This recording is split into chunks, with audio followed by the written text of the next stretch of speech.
جنگل‌های شمال ایران مملو از انواع درختانی است که هر کدام کاربرد خاصی در زندگی حاشیه‌نشینان جنگل دارند. یکی از این گونه ها درخت خرمالوی وحشی است که در گویش محلی به آن عنبرا یا درخت خرمندی گفته می شود. بومیان منطقه از میوه این درخت برای پخت خوراک شیرین به نام دشا یا دوشاب بهره میبرند و چون از میوه این درخت استفاده می کنند معروف به اربا دوشاب است. خود درخت نیز نقش مهمی در پخت این خوراک دارد. تنه درخت خرمالو را به شکل ناودانی می تراشند تا میوه را داخل آن بکوبند که به آن لار می گویند. از چوب درخت کوبه می سازند برای له کردن میوه تا شیرش را به دست آورند. شاخه هایش هیزم آتش می شوند و خاکسترش را بر روی میوه له شده می پاشند تا قوام بهتری پیدا کنند. از ساقش صافی می سازند و ترکه هایش دسته‌ای می شوند برای جلوگیری از طغیان تشت در حال جوش. ریشه های درخت خرمندی بسیار قوی است و سالها زیر آب دوام می آورد. به همین دلیل از این درخت برای ساخت آبراغ و کومه های شکار در برکه ها و تالاب ها استفاده می کردند. تفاله و کمپوست این میوه به عنوان کود در امور باغداری استفاده می شود و دانه های آن به سرعت تجدید حیات می کنند و به چرخه طبیعت باز می گردند. به همین دلیل بومیان ارزش و احترام خاصی برای این درخت قائلند و هرگاه به درخت خرمالوی وحشی می رسند به پاس احترام می گویند عنبرا ددنبرا، یعنی ای درخت خرمالو تو عموی من هستی.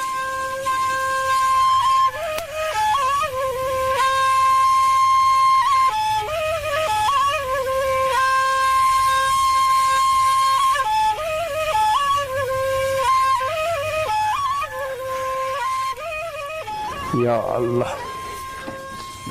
با آقای خلیل سیاهی ناو همراه می شویم. او در پخت دوشاب استادکار ماهری است و این مهارت را از اجدادش به ارث برده است. وی خانواده پر جمعیتی دارد که مزیتی برای او محسوب می شود، زیرا پخت دوشاب یک کار گروهی است.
آنها برای چیدن خرمالو ابتدا به سراغ درختان جنگل می روند. چیدن خرمالو از درختان بلند جنگل کار ساده نیست. سپس میوه درختان خانه و محوطش را می چینند و در سبدهای مخصوص این کار ریخته به جایگاه پخت دوشاب می برند.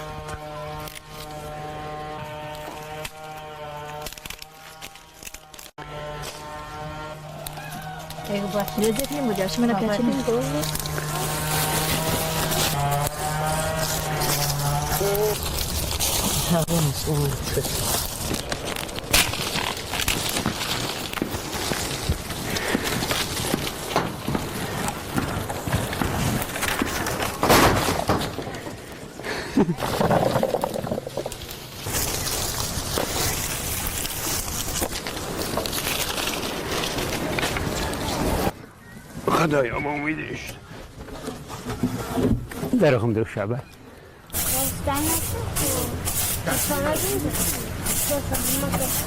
نبیگی مرزی بود بی بعدی مرزی بعدی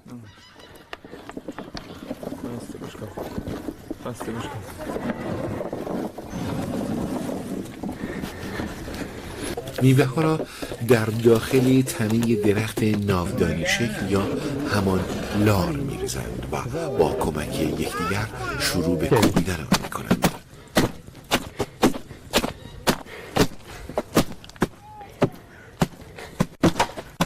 بعد از آن با لگد کردن میوه را خوب ورز میدهند و در حین آن خاکستر درخت خرمالو را که از قبل تهیه کردند بر روی میوه له شده میپاشند تا چسبندگی بهتری پیدا کنند. البته خاکستر در رنگ دوشاب هم تاثیر می‌گذارد که میزان و نحوه استفاده از آن نیز به تجربه و مهارت نیاز دارد. بعد از مدتی لگد زدن برای چند ساعت رهایش میکنند و خود به استراحت میپردازند، زیرا لگد کردن میوه کار بسیار نفسگیری است. سپس دوباره عمل ورز دادن و لگد کردن و خاکستر پاشیدن را تکرار میکنند.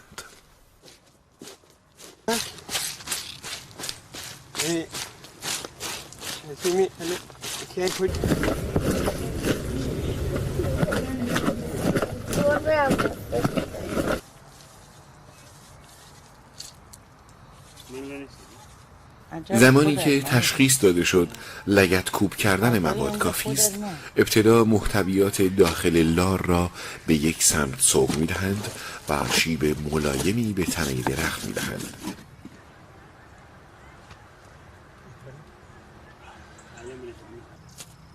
سپس به وسیله ترکه‌ای دراز سوراخ‌هایی در انتهای مواد انباشته شده ایجاد می‌کنند تا شیره به راحتی به انتهای لار سرازیر شود.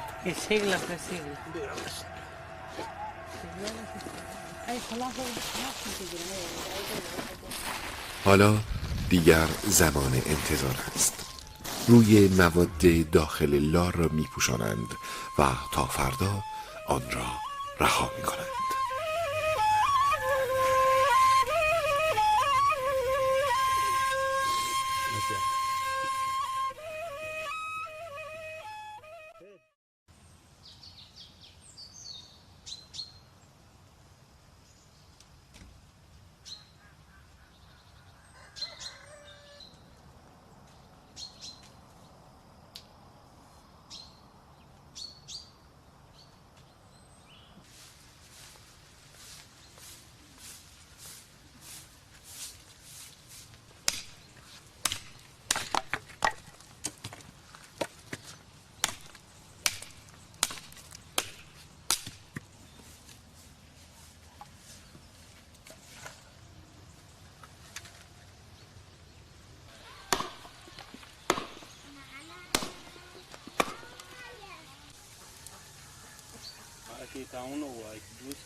صبح روز بعد ابتدا شیره‌ای را که به انتهای لار سرازیر شده را به مقدار نیاز خود برای تهیه سرکه سال برمی‌دارند. به این شیره اول پاکه می‌گویند. مابقی شیره را در تشت ریخته با آب مخلوط می‌کنند و می‌جوشانند.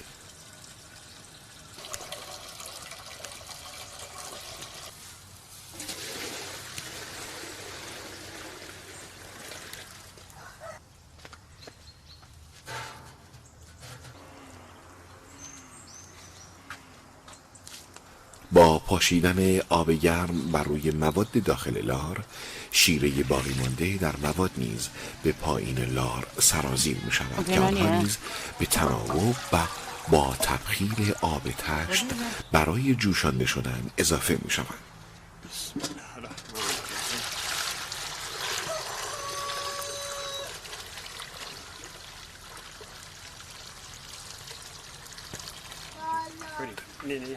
یک نفر به طور مداوم بالای سر تشت حضور دارد تا از سرریز شدن شیره‌ای در حال جوش جلوگیری کند و گاهی شعله آتش را کم و زیاد می کند.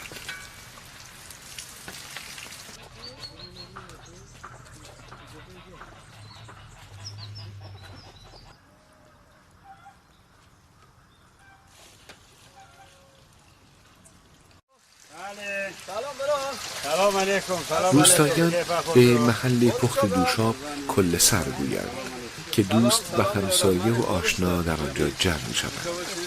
وقتی کسی وارد جمع می شود با گفتن جمله دشا شیرین، یعنی امیدوارم دوشابت شیرین شود، به صاحب آن دلگرمی می دهند.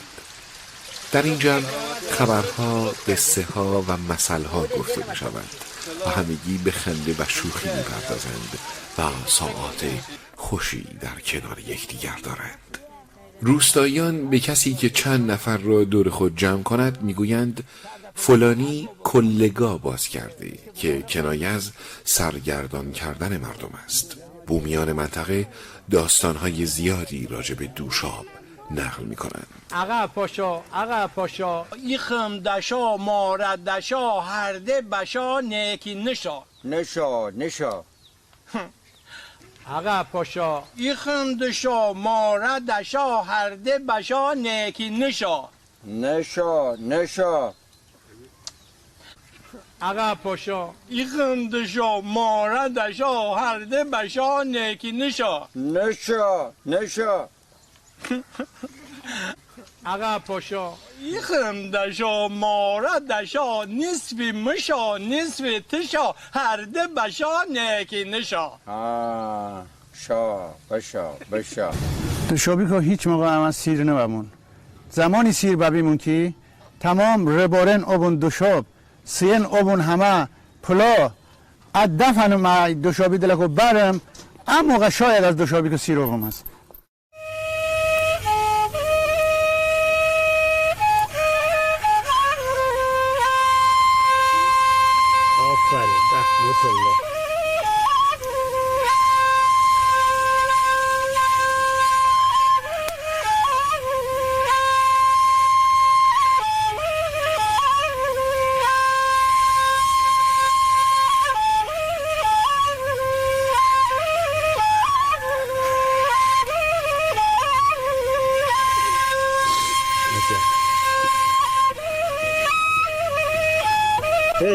نمیگیری چه نمیگیری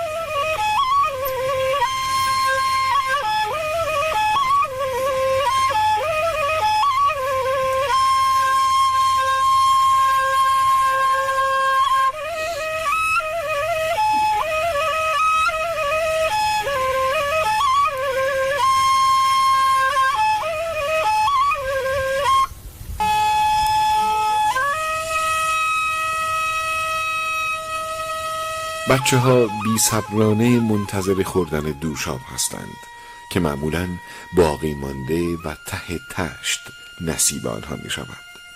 پدر بزرگ ها برایشان قاشق چوبی می سازند. بچه ها از داشتن قاشقی متفاوت بسیار لذت می برند.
عرضم حضور این دوشاب علاوه بر تأمین غذایی مایحتاج مردم این منطقه بعد خواص‌های دیگری هم دارد و تجارت هم میشد.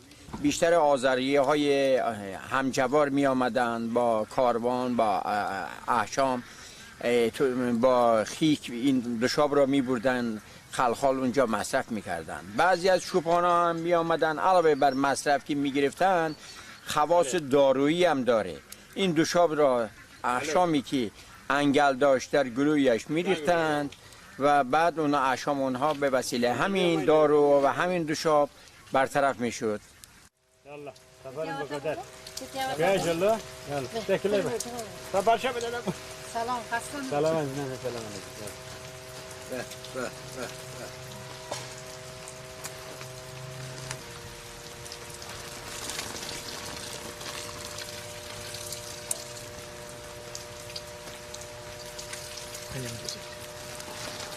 تشكيل دخلنا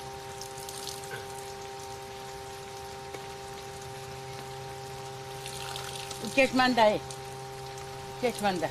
زمانی که جوشیدن شیره به پایان برسد 2 نفر باید با چشیدن طعم و غلظت آن را تایید کنند که غلیظ یا رقیق و یا تلخ نشود.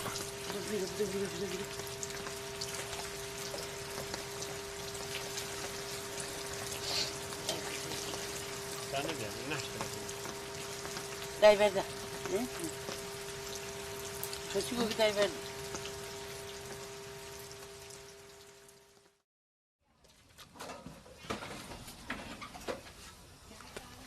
پس از پایان کار ادوات دوشاپزی را به جایگاه خود میبرند تا سال آینده مجددا به کار گرفته شود.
دوشاب آماده شده و حالا نوبت تقسیم کردن آن است. ایلم دون رو بابا برده تیرون ایله گفتم اگر مرجانی رو ایله گفتم اگر مجگانی رو سهم همسایگان نیز محفوظ است و به درب منزل آنها برده می شود. برای هم بده خمسان مرجانی مجگانی سومی رو اینم خمسان بوده روزیه بابا بده بابا نمک سرو رو کردیم مالغان نه زیری نه وگردن باید پیره بیره با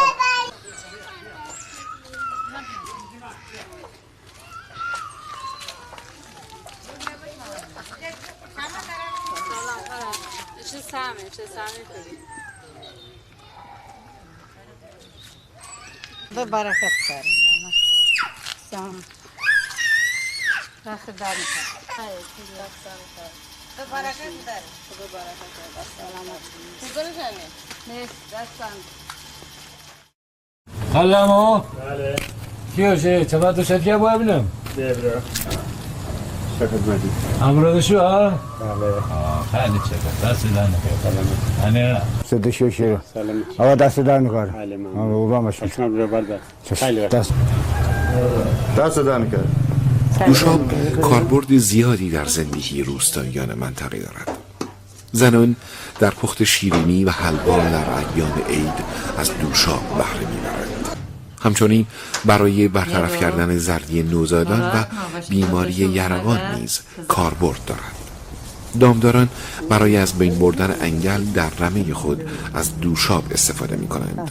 به همین دلیل دوشاب جایگاه مناسبی در داروخانه های گیاهی پیدا کرده است و مشتری خاص خود را دارد. در گذشته دوشاب از محصولات مهم منطقه بوده و تجارت آن با مناطق اطراف رونق بسیار خوبی داشته است. دوشاب را در خیک‌های محکم بار قاطر می‌کردند و مراقبت می‌کردند تا در راه پاره نشود. میگویند چارواداری بار دوشاب داشت و در راه نان خالی می‌خورد. وسوسه شد که دوشاب را چاشنی نان خود کند. خیک را سوراخ کرد و از دوشاب استفاده کرد.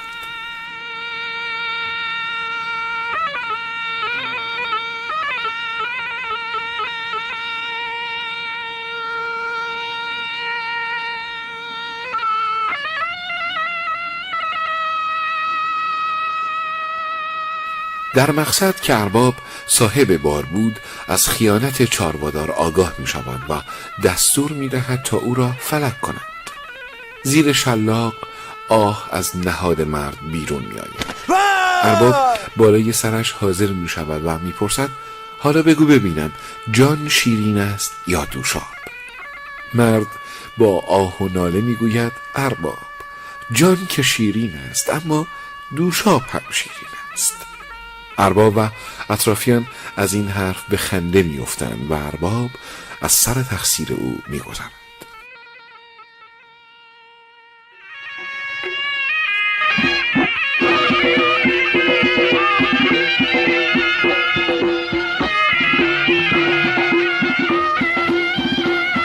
آقای ولی قنبرزاده از هنرمندان روستای دارباغ فومن است. او هر ساله جشنواری برای دوشاب پزانی برگزار می‌کند که روستاییان علاوه بر فروش محصولات خود سایر هنرهای سنتی و بومی خود را به نمایش می‌گذارند و جوانان نیز با بازی‌ها و سرگرمی‌های بومی و محلی گذشته خود آشنا می‌شوند.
در این مراسم شاد و پر انرژی که مردم استقبال خوبی از آن می کنند، از پیشکسوتان روستا نیز تجلیل می شود. این بازنگری پاسداشت هنر و سنت دیرین اجدادشان است. در ضمن با دعوت از مسئولین در این جشنواره دسترسی مردم نیازمند به آنان نیز سهل و آسان‌تر می‌گردد. با توجه به عصر و زمانی که قرار داریم و بعضی از زندگی‌های ماشینی فاصله‌هایی رو ایجاد کرده، این جشنواره‌ها زمینه‌ای رو ایجاد می‌کنه برای اینکه مردم همدیگر رو ببینن، لباس نو بپوشن، آماده بشن و در این جشن‌ها حاضر بشن و با همدلی و صفایی که بین مردم وجود داره بسیاری از چیزهایی که ذهن اونها رو درگیر میکنه ازش رهایی پیدا میکنن و محبت و نودوستی مردمی که در این جشن‌ها تبلور داره. ولی خداوند بزرگ در طول سال به ما عیدی میده. ما نمیگیم که با فروختن دوشاب یا ازگیر یا آلوچه یا چیزهایی که بسیار فصلی هستن میتونیم زندگی خودمان را بچرخونیم، ولی میتونیم با این یک بسیار حرکتی انجام بدیم. شغل اصلی ما درسته که کشاورزی، چای کاری، کرم ابریشمه، ولی اینا هم یک هدیه، یک عیدیه که خدا به ما میده. در هر فصلی در استان گیلان ما میتونیم بهره مند بشیم. به خدا قسم جلوی این پدران پیر ما، اینهایی که کاپشن پشمی پوشیدن، کلاه پشمی پوشیدن، لله ما باید زانو بزنیم. نمیدونی اینا چه فرهنگی ما انتقال کردن، چه انتقال دادن به ما.